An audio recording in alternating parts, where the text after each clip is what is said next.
I didn't click the button. Hang on, should I play the intro again? All right, yeah, let's go back and do that again. No one, it's so unprofessional. No one will notice. Hang on a minute, I can't find the button now. Where is it? Here we go. Activate.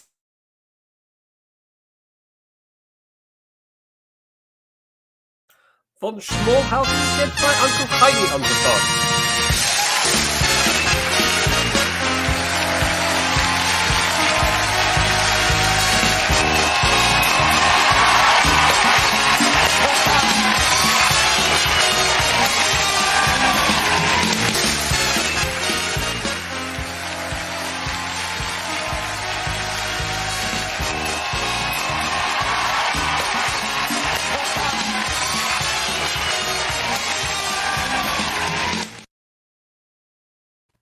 Let's try that again. Good Let's try that evening. again. Good evening, ladies and gentlefolk. It's an absolute pleasure to be here for this week's 50% fat-free edition of Let's Talk Trek. We're so excited to be here because we've got some really exciting Trek to talk about. Spoiler alert, we're going to be talking about 2 weeks behind episode of Strange New Worlds, where we finally get to see a Gorn. So we're terribly excited to talk about that. James has been our man in the field at London Film and Comic Con. He's going to tell us about that. We have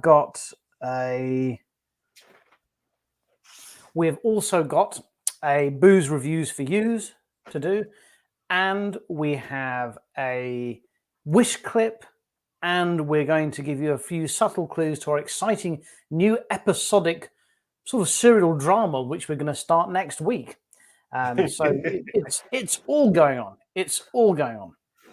But yeah. I think we'd probably better start with you, James, and telling us all about your trip to London, to the London Film and Comic Con convention. All right. Well, I mean, the person who really should be telling you about the London Film and Comic Con is our moderator, Dan, but he's only just got back because he's been on his feet for the last 3 days. He's been up on stage, principally hosting it. He's done a fantastic job of that because I was able to stop up and visit with him. I wanted to not say too much about that because I thought he'd like to tell us all about himself next week, but I heard he did an absolute sterling job. Indeed, he did a sterling job, and golly gosh, well, you know, it's 3 years since I went to a sort of normalized convention because the destination we went to last year, of course, it was all still masks and everything. Yes, you know, it was nice to get back to some sort of normality with lots and lots of people around. It was, for LFCC, one of those things that is always stifling hot, as it is literally in the middle of July. And I went up yesterday on my birthday because I had plans that otherwise fell through. I couldn't get down to another county altogether with Bambinos and so in tow, so I made a trip up to London instead. And I had a day of no responsibilities whatsoever, just mooching around. It was lovely. Marvellous. And we hope that you had a good time. And obviously, it was fantastic you got down to be able to support Dan. But as I say, I heard he did an absolutely sterling job. He had guests thrown at him left, right, and centre, including Ewan McGregor's uncle. And I don't think that Daniel knew that he was Ewan McGregor's uncle. Do you know who I'm talking about? Are you thinking of Dennis Lawson? Yes. I don't know. I think you're mistaken. I don't think Dennis Lawson was there. He had another of the original Star Wars cast, the chap who played Biggs Darklighter. Well, Dan told me he had Wedge Antilles. Well, that panel would have been interesting then. Right. Okay. It wasn't Wedge Antilles, I can tell you that. I'm not into my Star Wars, I'm afraid, so I don't know. But that's who Dan thought he was interviewing. If he wasn't, then... Well, but the mark of a true professional is that you carry on regardless under fire. And I saw that in action. And yes, flawless performance by our man Dan. Marvellous. We're absolutely delighted. And if we say his name 3 times, James... He should appear. Carl. Invoke Carl. Good Lord. No, you're not the Lord or Jesus' son. You're Carl. But he is risen. That was one of the quickest pub kitchen clean downs in history. I'm not sure if that's a northern metaphor or you've actually been cleaning down a pub kitchen. A pub kitchen. Okay. But he's got a pint there. Look at that. Good man. I have my team well trained. Cheers, young man. Right. I think, James, you've got quite a special booze reviews to do. So I do have a very special booze review. So let's kick that in. Quickly. Just before you do, look, there's a comment there. Punch up the comment from Megan. Oh, sorry. I've been ignoring all the comments. Gosh, there's lots of comments there. We better do a few of them. So. Quick hellos. Hello, Nadim. What ho, Mark, Christoph. Good what evening. ho, Good evening.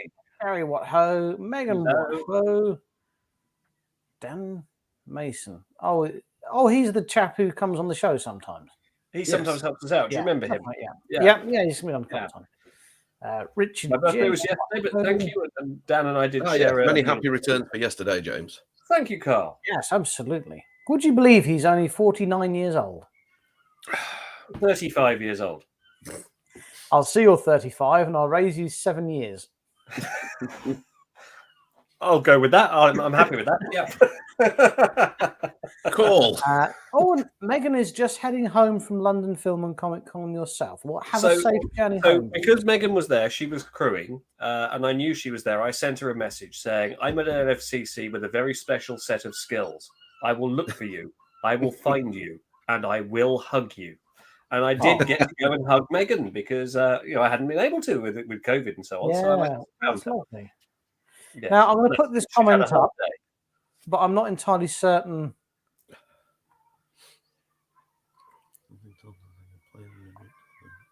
No, the dwarf tossing is something we talked about last week, wasn't it? Was it? I did see a little bit of the replay from last week's, and yes, there was a brief moment of discussion. I don't think so. We talk about Star Trek, James. We wouldn't go down the path of talking about dwarf tossing. When did we have that discussion about tossing dwarves then? There was definitely such a discussion. I generally thought we did it at the pub, not with people present. No. Dan was involved in the conversation. I did witness it. Online. It's the sort of conversation you can have in a Wetherspoon, and you won't be. Right. Okay. Let's do our booze. Should we do our booze? Right. Let's do our booze.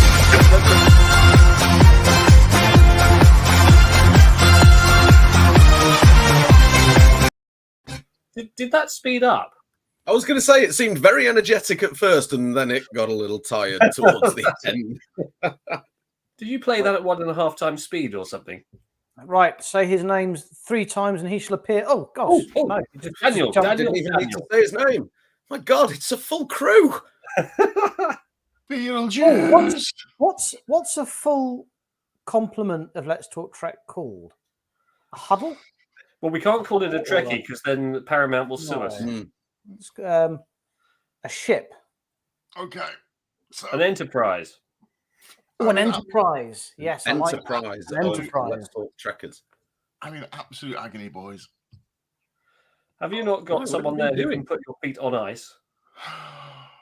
Well, hello everyone. I've just come back from LFCC. Richard was just telling you about it. I confused with Richard, but I didn't confuse on stage Wedge Antilles and Big Darklighter. Darklighter.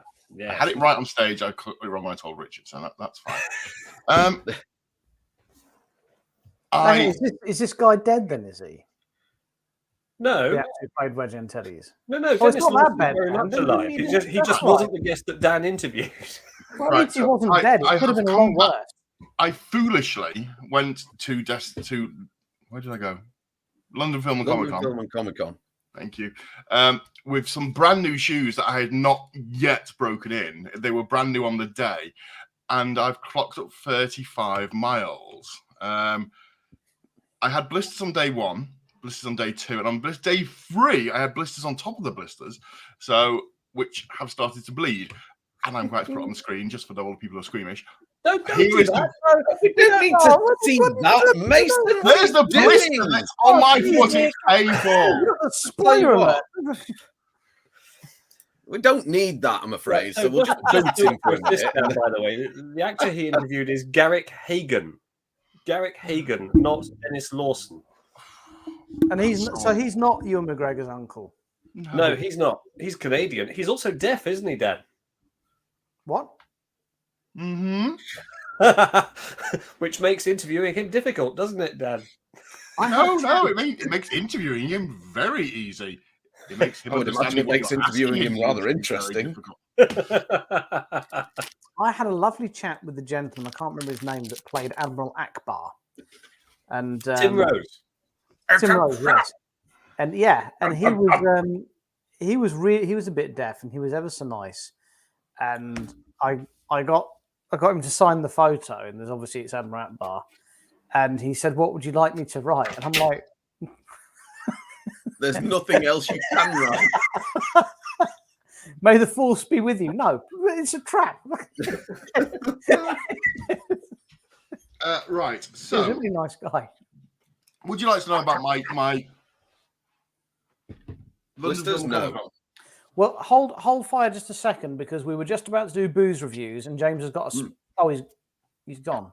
James, right, you do booze reviews. I'm going to see if I can find some. Oh, it's all right. I was just looking for something. I can't find it. Let's. How do I bring James to the front here? You switch him with you, like that, right. And then you press the big head and two little heads like that. Or you do it. Yeah, there you go. Right, booze reviews. Are we ready? Dan, are you ready? Right, okay. It's going to be a good one. So this week's booze review, which is back after a few months of abstinence, reflects there was even a letter writing campaign to have booze reviews reinstated. It's true. I wrote a very strong email. Who is it? Very stiff letter about it. And Viacom and CBS have been besieged by postcards asking for booze reviews for you to come back. And they've written back to all of you and said, well, we aren't actually the people who create Let's Talk Trek, so don't write to us. Anyway, I've had a complex few months, and because it was my birthday yesterday, I've received a gift from my mother. Ooh. Look at that. That's got a picture of a zombie goat on it. So, what I'm going to do, I'm just going to pour a glug of that. As you lifted the cork out then, the look of your face and lips made it look like you were making the noise going. It's all special effects. Hang on. I'm pouring. Okay, glug, right. Glug, glug, glug, glug. Now, once you've got a measure of gin, what you should do is you should think about getting some ice and some lime and some tonic. Or lemons, if you've got lime. Yeah. Or you could just do this.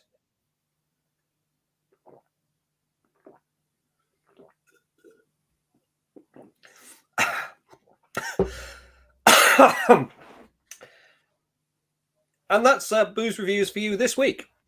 Delicious. Another success. And how are we tying this in with Star Trek?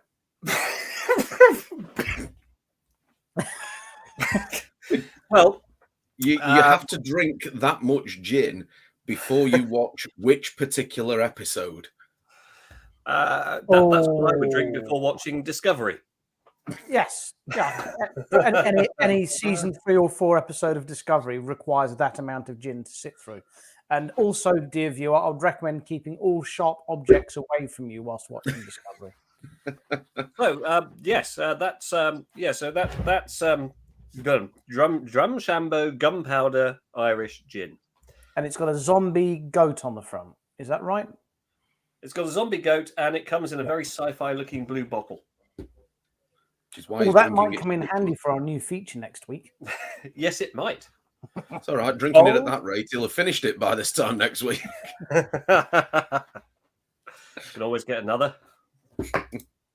So, Dan, if you don't mind, as you're a bit tired, I'm going to continue to moderate because I want to question you, who's been questioning other people for the last couple of days.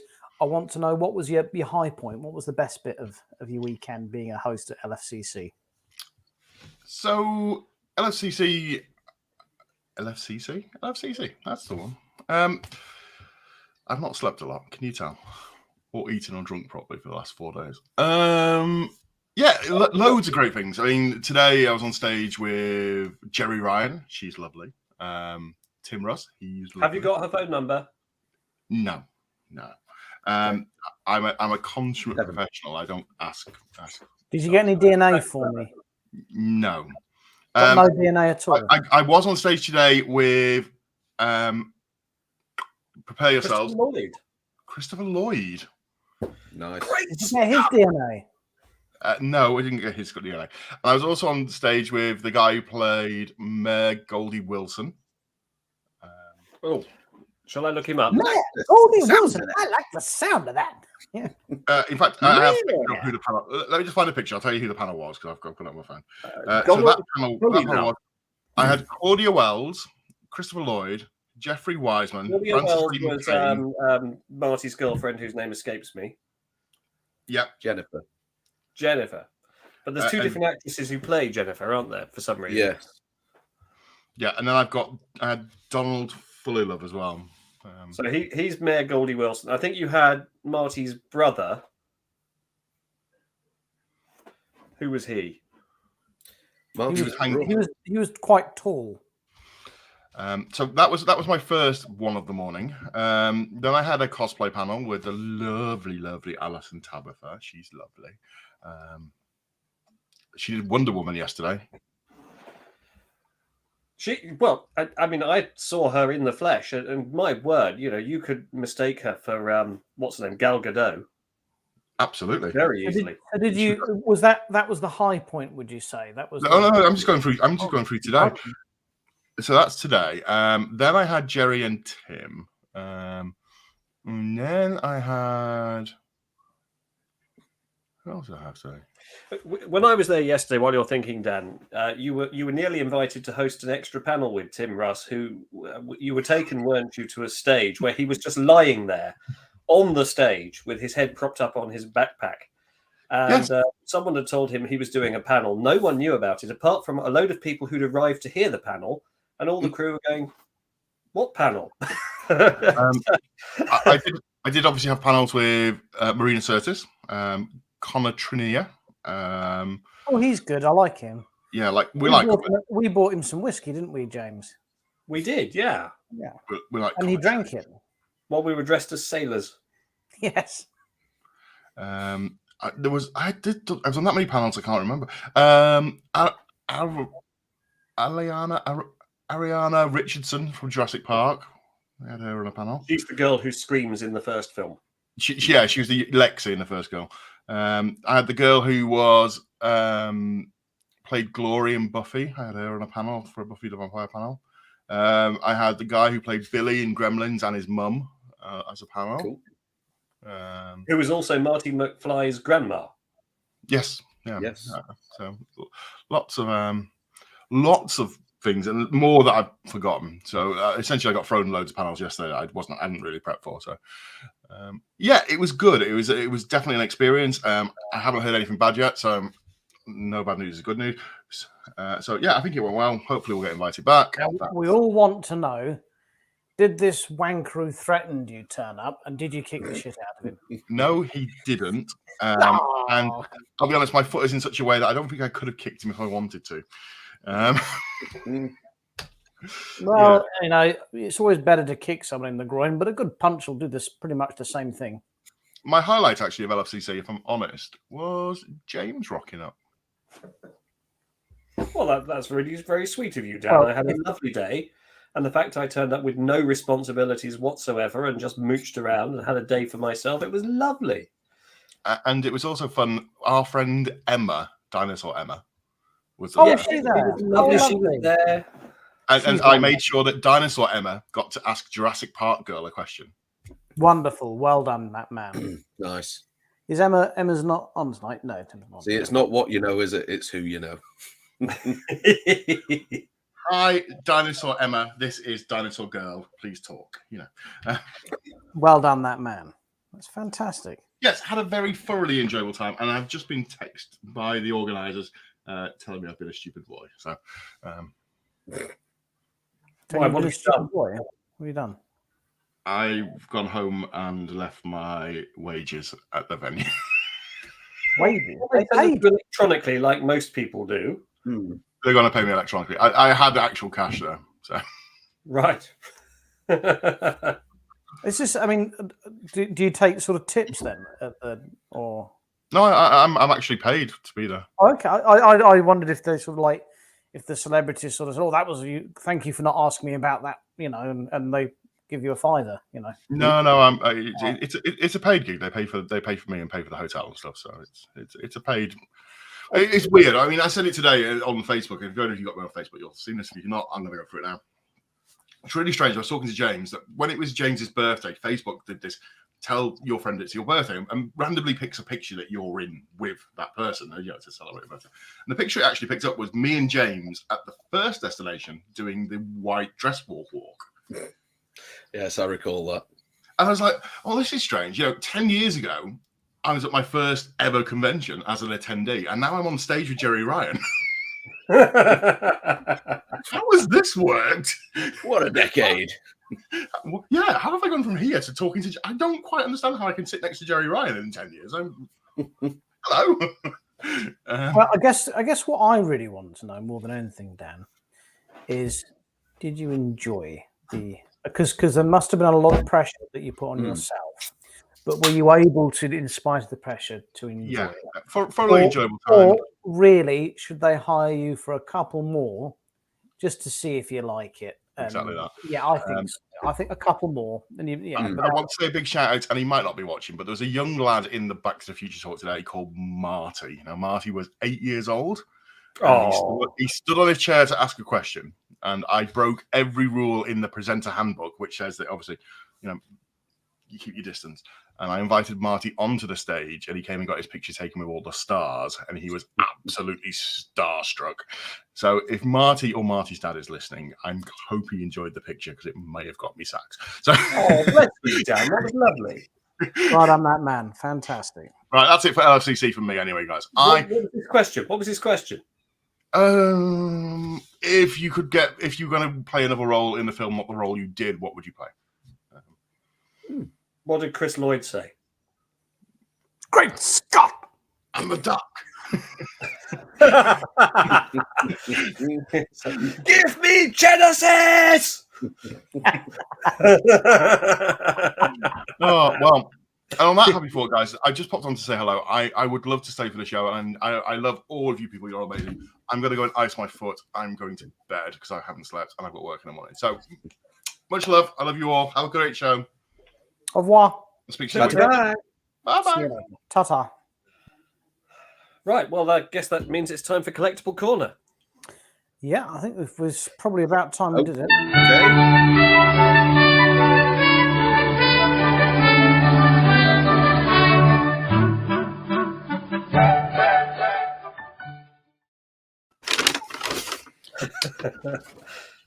Well, yeah. I love it when I actually do make it onto the show with like seconds to spare, or like tonight where I've made it on, or once you've started, you assume I have something prepared. People have complained we've not been doing the features recently, so we're bringing them all back tonight. We had a very strong email. We had a very strong email saying we want a lot of things to come back. They want basically we've been talking about too much Star Trek and not been doing our.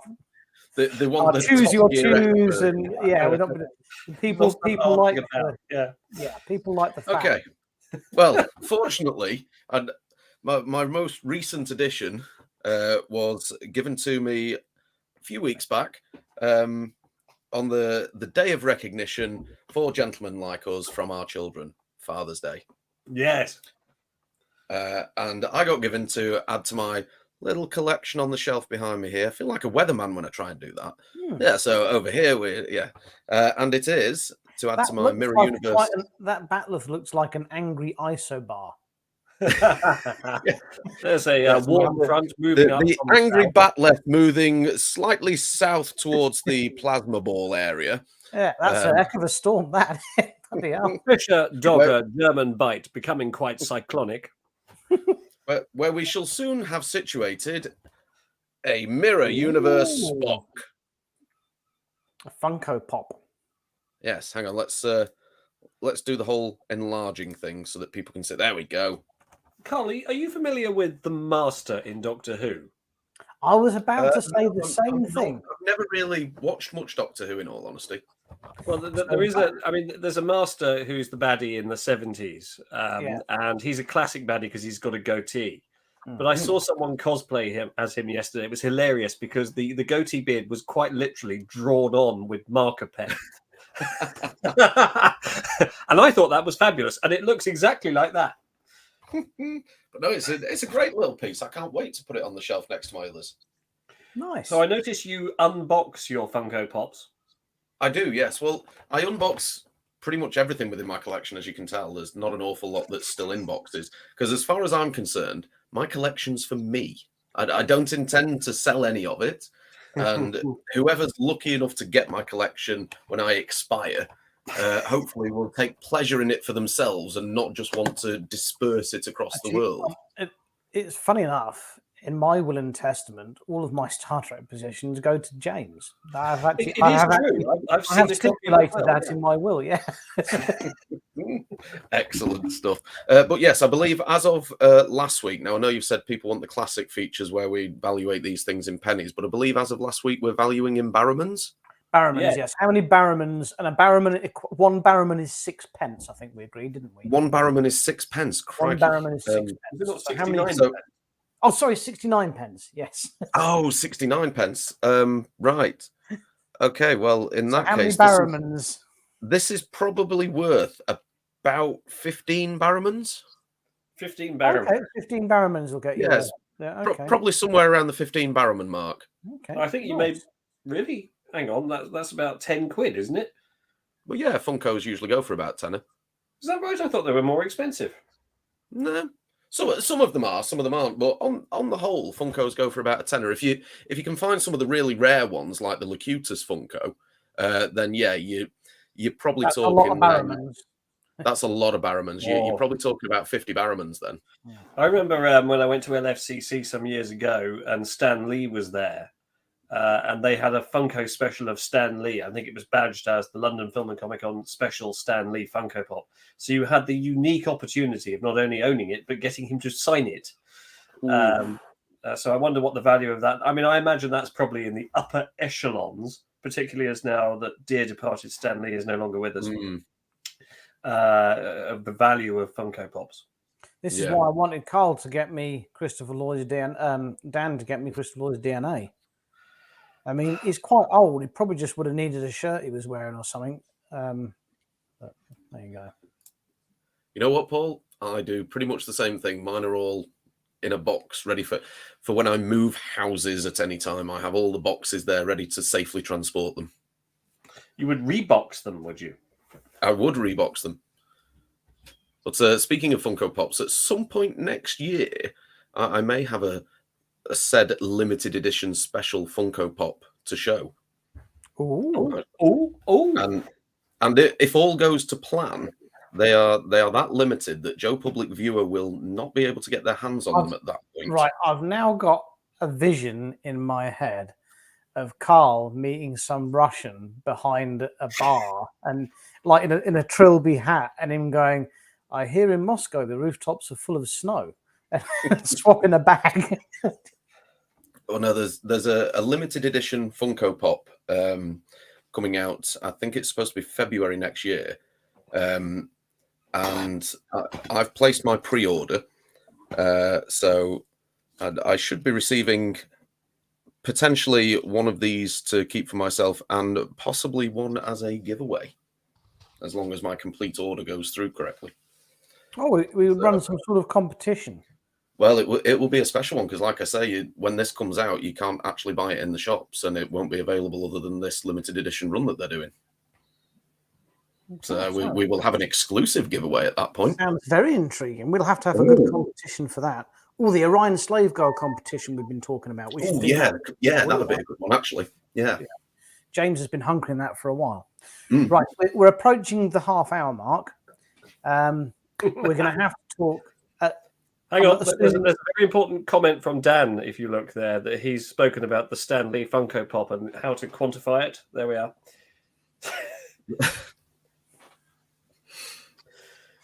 I'm not sure that's right. No. What's a hot spot not? A good spot. Stop it. I'm trying really hard not to make a joke that will get us kicked off. He's the trying to be really sensible. You can see his stress vein starting to what. And I thought of the same one, and I've stopped myself too. Don't even go there.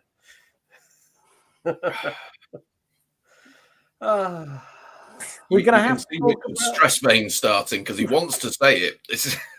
Well, join us after Let's Talk Trek for Let's Talk Trek Noir, which is a pay-per-view channel where you'll hear that joke. To see the Funko Pop that floats in a swimming pool. Right, now, we're going to have to talk about Star Trek. I take it we've all seen not last week's, but because that was the season finale, the week we go 2 weeks before. So we've all seen the latest episode where we finally get to see a Gorn.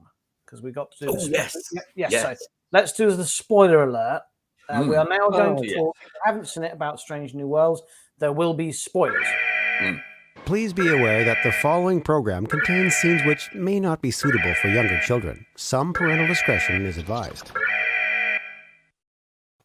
So now that warning's been up, we can say what we actually think about the episode, can't we? Yeah. So we can this is episode 9. Great. So first of all, we've all been waiting for this. If I share my screen, do I have to make myself big first?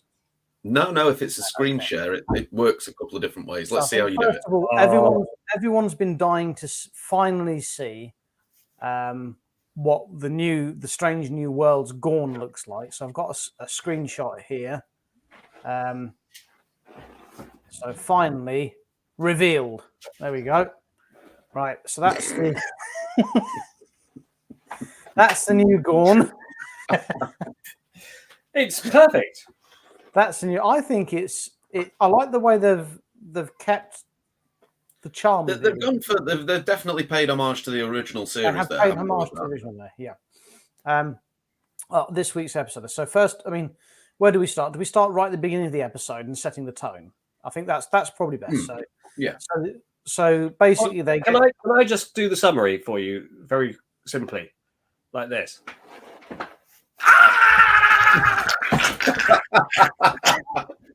I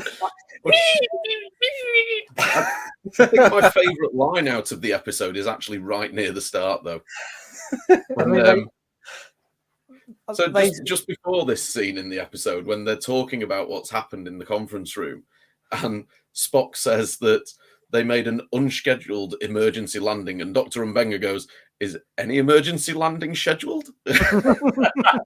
Yes. Now, how did this happen? It's not a Constitution class. Apparently, it's slightly different, but it's made of the same components for cost purposes. Yes, it's on the surface. Why did they land it? But the thing is, it was an emergency, James. They landed in an emergency. But what I love about this is that they took their time to really set. You look at that shot there. How's that for an establishing shot? The thing is as well, there's a lot of elements of this particular episode that do pay homage to other franchises. This particular shot is one of them. Yeah, it's beautiful. It could be the one from Aliens sticking out. It really could. Exactly. Yeah. It's just absolutely marvelous. I've got another one. No, that's not it. And this is what I like. What I really enjoyed about the episode is the fact that they took their time to really set. They knew that this was going to have to be, and here we are. So they knew this was going to have to be a good one. Episode, isn't it? So they decided they would sort of dispense. You had the charming intro, but they decided they'd sort of dispense with too many pleasantries and they'd concentrate on the episode just being a bit creepy. And they spent a bit more time, as I say, setting the tone. So you've got, this is a wonderful shot. It shows the shuttle behind them, loads of gear. They're wearing goggles. Do you know what I mean? I love the goggles. The goggles are cool. It feels like an episode of Predator versus Alien or something. Is about to kick off. There's no two ways. You notice down there, the one that dies in the group isn't wearing his goggles. Yes.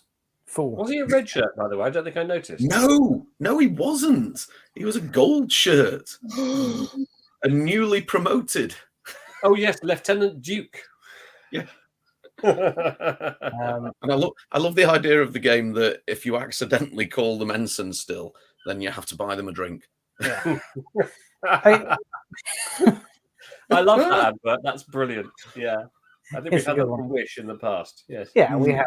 I mean, so there was lots of things going on, really, from start to finish of the episode. Yeah. I think really because you had so much going on, it's kind of difficult to say what I enjoyed the most. We finally get. Do you want to see a real? Shall I get a real picture of the Gorn up? We finally get to see a real Gorner. Yes, go on. Is it the baby Gorn or is it the slightly more I'm gonna say, mature? we have the baby and we have the adolescent. Well, this isn't it. But hang on. It's look. I'm working with an Apple Mac here. Okay, I'm trying. Hang on. Well, that's Kirk with his Gorn again. Where's my baby Gorn gone? There it is. Right. Yeah. So they had to get this right. What they couldn't do was do what they did, obviously, with the original series, and they couldn't do how they had established the Gorn in Star Trek Online. Or an Enterprise. Or an Enterprise, yeah. I mean, like that's an evil looking. It's fairly intimidating, that, isn't it? Let's be honest. I mean, it's sort of, for me, it screams a sort of Stranger Things or something like that. But I think they did. It's very difficult to come up with a scary looking alien these days because there's been so many that people have done it. So it's got to have teeth, it's got to have eyes, it's got to be kind of lizard-like. Lizard dog. Well, yeah, it's got to be it's got to be at least a bit like the original Gorn in some respect. And I think, given how difficult it was, I think they did a good job. Do you know what it genuinely reminds me of, though? It kind of looks a bit like a gremlin. Yeah. There is a song that's apropos here, and this is a song that is first sung by our dear friend Kermit the Frog, and it goes as follows: "It's not that easy being green, having to spend each day the color of the leaves. When I think it could be nicer being red or yellow or gold or something much more colorful like that." And there you have it for our monster. It's not easy being green. No, but it is quite easy to reproduce when all you have to do is spit in someone's face. That was the only thing about it I didn't like. I thought that was a bit naff.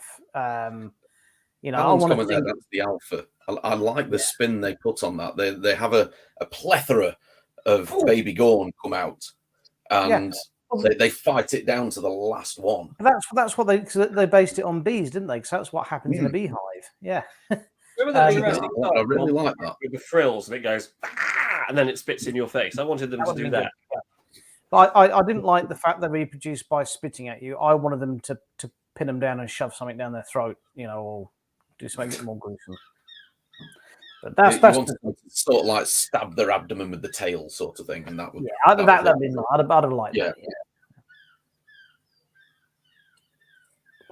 As always, let's mark the episode out of 10. Carl. I've got to go for a good solid 9.75 on that one. James? 12. I'll give it a solid 10. I mean, again, apart from the spitting reproductionary method, I was a bit sad to see the engineer die at the end. I was as well. Really starting to take to his character. Killed off, yeah. It was a good bit of story, but he was one of my favourite characters, and I was looking forward to seeing him develop a bit more. Granted, not as the same role, but apparently the actor is going to be reoccurring in another role in season 2. From what I've read, perhaps he could come back. We have seen the last of Hemmer. We just haven't seen the last of the actor. Oh, there's another series that where he pretends to die, and it's actually his twin brother he comes back on. Do you recall some sort of French cafe occupation? Yeah, something like that. Something. Artois, René Artois. You stupid woman! I think so. Yes. So yeah. Spitting means something different in Gorn society. Yes, quite right, Katie. Quite so, and well done for not going any more blue with that, because you have a reputation. I couldn't have. No, because Kirk's brother gets killed in TOS. I was going to say, doesn't he get killed on the Farragut? Yeah. But I mean, it was a fantastic episode, and I'm a Mm. little bit sad that the penultimate episode obviously is next week. No, the ultimate episode is next No, week. the ultimate episode's next week. Hang on a minute, is it The finale. is it out in the UK or not? It Well, then technically No, not. it's not. They've not, right? So okay. remember, we flew to the States to see episode 9. We'll have to fly to the States to see episode Got to 10. go again this Episode week. 10 has been shown, and it is increasingly difficult to avoid spoilers. Mm. Yeah. So yes, so we're looking forward to seeing the final finale. episode next week. The thing I'm really not looking forward to is the fact that it's the season finale. Yeah. I've really been. I mean, we have to talk about it. I don't know if you guys have been watching, but the Orville's been outstanding this season. I haven't, unfortunately. No, and Really, it's been a really while since I've watched any of the Orville, so I'm going to go back and rewatch the whole thing as 3 seasons. I mean, I'd always recommend rewatching the Orville, but this new season has taken a bit of a different direction, so you kind of don't need to. Oh, right, fair enough. It's changed networks, hasn't it? Yeah. It's on Hulu now, isn't it? Which is part of Disney. Yeah, it's on Disney Plus. Yeah. So from what I've seen, friend of the show, Doug Drexler, who obviously has very sad news we spoke about last week, but he's been working on the Orville, and he brought to the Orville Bragger's a huge amount of showrunner. Yeah. a huge amount of tech and design stuff that immediately you go, that's the work of the guys who did DNG and DS9 and Voyager. You can tell that a mile off, and they've upgraded everything to look so much better. Yeah, cool.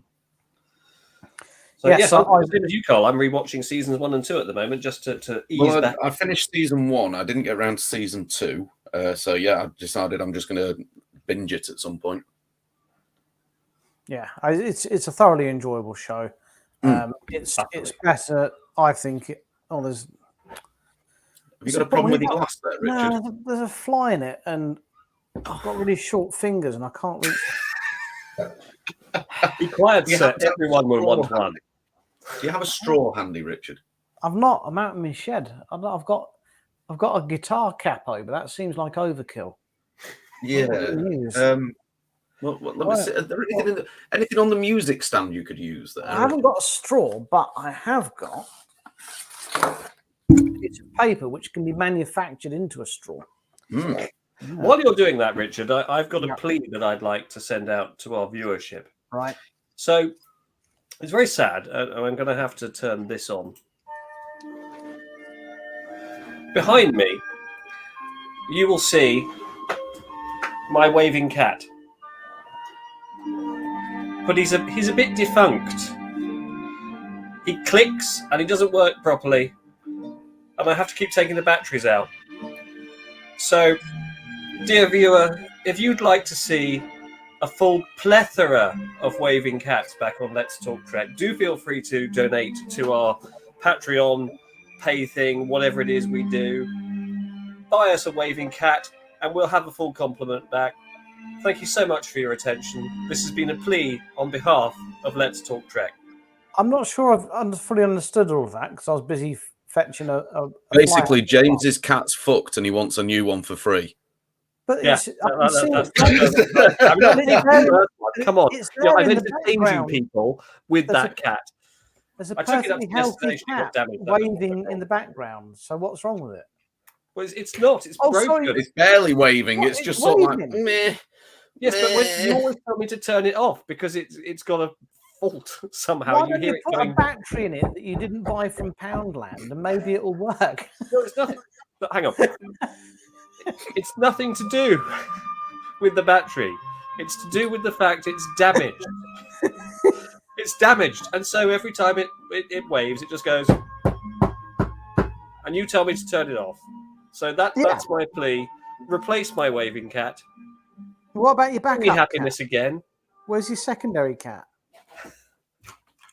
He's only the mini cat. Well, size doesn't matter, James. Is that your solar powered one? That's my little mini solar powered cat. Yeah. Yeah. Look, Okay. That this one's cat far, is small. far- yeah, this that's one far is away. far Yeah. away. Yeah. Okay. Yeah. I know. We're getting the hang of it now. Oh. So what if we're going to do a proper That's blown your fundraiser? tiny What's mind, the hasn't it? what's the cat's Whoa. name? What's This the cat, cat's name? Yeah. I don't know. Grudge. Crispin Glover. That's the first thing that pops up on my my internet feed. I'm not going to say the first thing that pops up on my internet feed. That cat will get a name that will get us banned. Right. So again, because we've had very strong emails saying we need to have more of our features, we have another feature that's making a comeback this week. I'm just trying to find the intro for it. It's our new board game section where I play this 4-letter board game.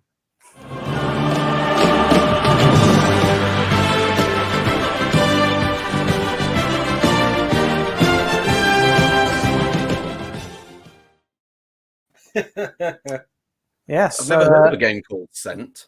If James would like Can't to, is the name of the game, and what you you'd have like to to do introduce- is you have to roll these dice to roll certain words. So can't, yeah, isn't, Yeah. all these sorts of words. Anyway, so this week's clip, dear viewer, comes to you from our dear friends at the Yorkshire Tea Brewery, which is in the north, somewhere near Carl. And it features that beloved, well, most beloved of all Star Trek actors, Sir Patrick Stewart. Roll VT. Well, Tina, it's sad that you're leaving us, but before you go, Patrick has a few words. Where's Patrick?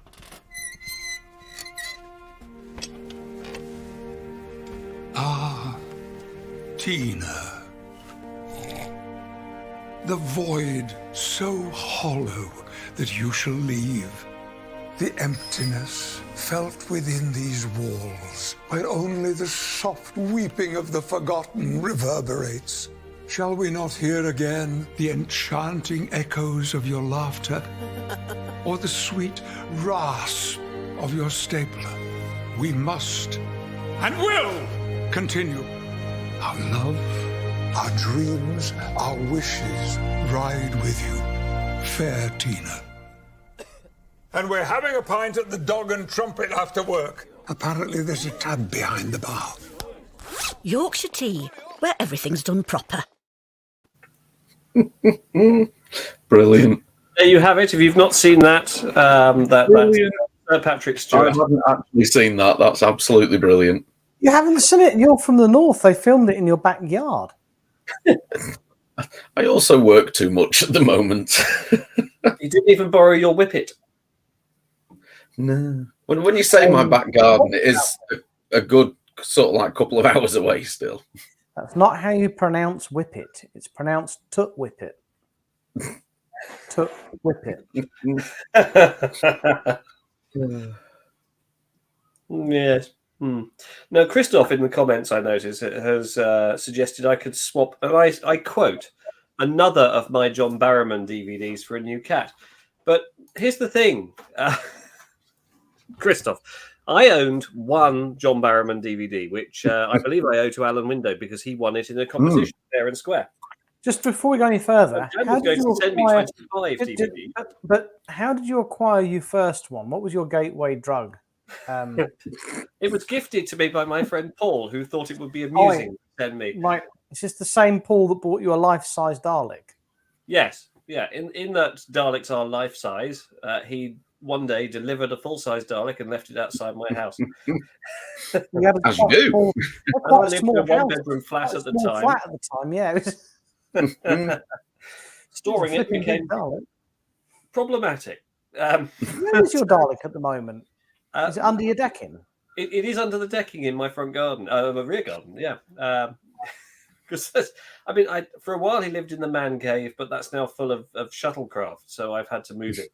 So yeah, that's hilarious. Anyway, so yes, no, Christoph. The answer is Dan did buy 25 John Barrowman DVDs from CEX, and then asked them to send them to me, but they never arrived. And he was continuously Much to asking, James's dismay. have you had a delivery? Well, I've had deliveries, but nothing I wasn't expecting. And he was obviously crestfallen that this box of DVDs had not arrived at my office so that my colleagues would see it. And I believe he's now had a refund because he's complained that they never arrived with me. But so no, the short answer is no. The only John Barrowman DVD that I own, I hold in trust for Alan Window, and he says in the comments that he wants it. He wants it, my precious. Precious! Oh! Where's he got my DVD? Is it in his pockets? His filthy little pockets. Sorry. So there we have it. Right. We've got 10 minutes left to talk about Trek. And I would, a semi-serious note, and please nothing in the comments. I just want to say a quick thank you. Everyone knows I've been going through a tough time the last 3 weeks. And I've been truly humbled by the people who have reached out to wish me well and give support. So just thank you if you're watching. You're one of the people who've done that. So that's wonderful. You realise what a wonderful community that we have with Star Trek. When you're having a good time and when you're having a bad time, that's what Star Trek's about. You're all there to prop each other up whenever. And on that note, I think really, what episode is it that cheers you up the most? Like not one to watch but one that you're just you're going to watch it, and you're not going to learn about your laugh. You're just simply going to watch it, and you're going to laugh. You're going to enjoy that episode. That's a tricky one. I really. I don't know what it's called. Is it Bada Bing, Bada Bong? Bada Bing, Bada Bang. That's a good one. Yeah. That is a good one. I quite like Our Man Bashir. Yeah, that's a good one. Take Me Out to the Hollows. Do you know, they're all DS9 ones, aren't they? Yeah. Well, the TNG Holosuite ones, the TNG Holodeck ones aren't bad by any stretch. But yeah, the Fistful of Data. Hollow Fistful of Data is good. Yeah. DS9's Holosuite episodes do tend to be very, very good. Yeah, I mean that one where Quark gets done with trying to take a picture and Nana visitor with the camera. That's brilliant. That's fantastic. Is it called Brothers? The one it's, early on TNG season 4. Picard is on Earth and he has a reconciliation with his brother. That's a heartwarming one. Oh, that's Family. What? Family. Just make you laugh. Worf is hanging out with his mum and dad, isn't he? And it's lovely. Cupid's fairly good in that sense. Yes, Cupid's a good fun one. And, especially Worf's little... Everyone always goes to Worf's sort of like, I am not a merry man. That to me isn't his funniest line in that. To me, the funniest bit's when Geordie's practicing his lute and he just grabs it, smashes it on the tree and just goes, sorry. just so blank. Yeah. Makes me giggle every time. You're right. The Cupid's a really good TNG. Any Voyager ones that are light-hearted? Voyager. I mean, there was a couple with. You got Bride of Chaotic as fairly light-hearted. Yeah, the chaotic ones, and the ones with Leonardo da Vinci, they were quite light-hearted, weren't they? They were pretty good.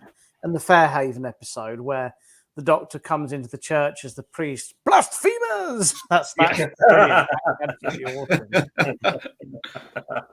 Most of the Doctor-centric episodes are pretty good in Voyager. Yeah, and they tend to be light-hearted ones as well, don't they? I quite like the one actually where he starts dreaming, and the Voyager equivalent of the Pac-Leds kind of latch onto his dreams and think it's reality. Yeah. Cannon. But doesn't that episode start off where he's... I love the way the pips appear. Yeah. Doesn't that episode start off with him singing in the mess hall and Tuvok starts going absolutely mental because it's Pomfar? And he caters the entire lyrics of the song around it. It's brilliant. It's like he's singing things like, Paris, please find a way to get a hypospray. Absolutely brilliant. I see tonight you're wearing your Tom Paris selection shirt, James, as well, which is very nice. Yes. Computer, Hawaiian shirt, pineapple motif. Very nice, yeah. Well, that's about it for this week, unless you... Dan chucked in a comment there. He's got a good episode. Little Green Men. Yes. Yes, that's a good one. Yes, good shout. I love when Quark goes, "My hero." James, I have had a message from someone about your whole cat predicament. Oh yes. It's been sent direct. They seem rather frustrated that you haven't taken better care of your cat. I'll just put their profile picture up. They do seem a little Oh disgruntled. no, I've upset Mrs. Slocum. James, what's wrong with your cat?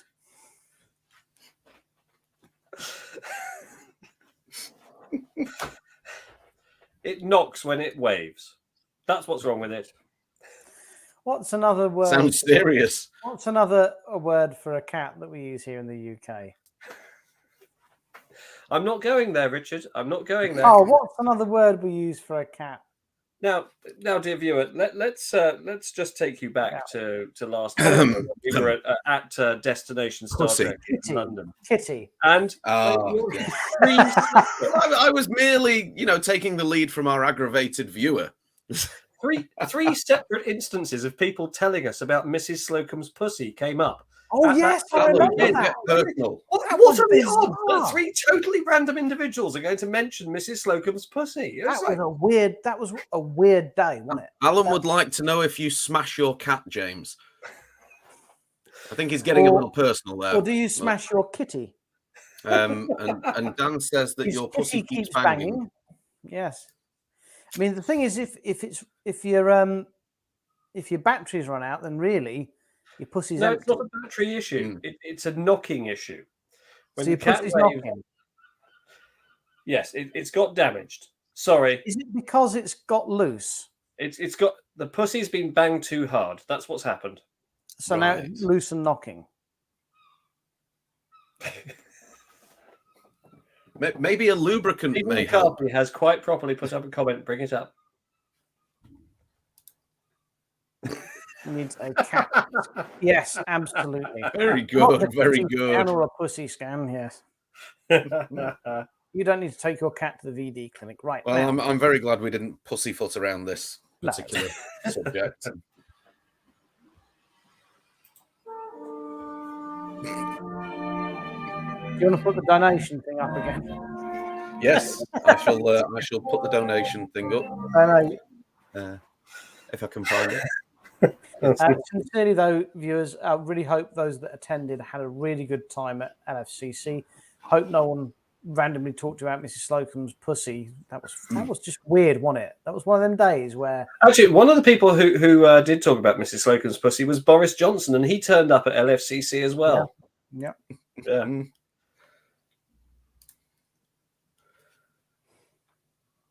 Right. Well, on that bombshell. On that bombshell. Quite right, Gary. Very sensible suggestion. Actually, James, I'd like you to do that and wear a body cam filming it and go in serious. Like, I need help. My cat pussy is broken.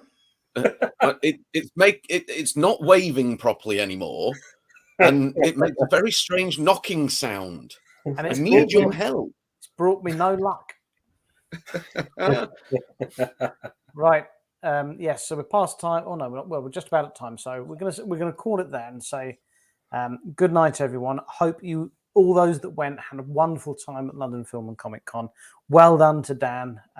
We know already he did an amazing job there, and I hope you found the time to enjoy it as much as you look like you did. To our viewer, we hope to see you next week. We are introducing an exciting new feature next week. So stay tuned for that. I think you'll like it. I certainly hope so. And dear viewer, don't forget to petition any and all convention companies that you enjoy working with, that you do want to see Let's Talk Trek as a prime time live on stage panel show. We will happily oblige. It's exactly what you want. Yeah, so please write a very strong email. Don't worry, we won't dial it down. We'll put the red alert warning on the entrance to the stage. Yeah. Send us a very strong email to showmasters and Paramount and whoever, because we'll What be do here. you mean you didn't come here to be offended? Where do you normally go? Excellent. Right. Well, look after yourselves and each other. Don't forget to turn off the live broadcast this time, Richard. Well, do you remember we hired that midget who did the